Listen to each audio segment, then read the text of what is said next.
the youngins now, the Gen Zs, who are not thinking of, being a parent. Like, they are not planning to, they're not even thinking of getting married. Even if they want to eventually think of getting married, they'd be like, they don't want kids. Yeah. What do you think about that?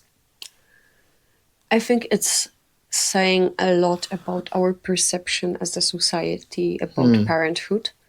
Because if we would perceive parenthood as the guidance, as the supporting a small human being in growing up, then maybe more young people would be thinking about maybe I can guide some small human being.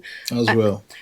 Maybe if we would change the perception of parenthood, maybe more like the parent is someone more like a guide or the mentor in life, right? Right. Then maybe more and more young people would feel the vibe, right? Because we are having, I think that if we would tell them, bro, I'm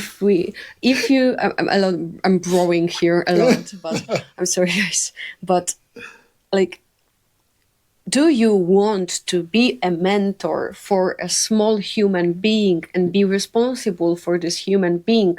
I don't think most of the Gen Zs are ready for that. Maybe not. But in this part of the world, actually. But in Nigeria, I can tell you everybody. But imagine, what if they would start thinking that the goal is not to be this mystical parent, but is to be a mentor, a guide for a small human being.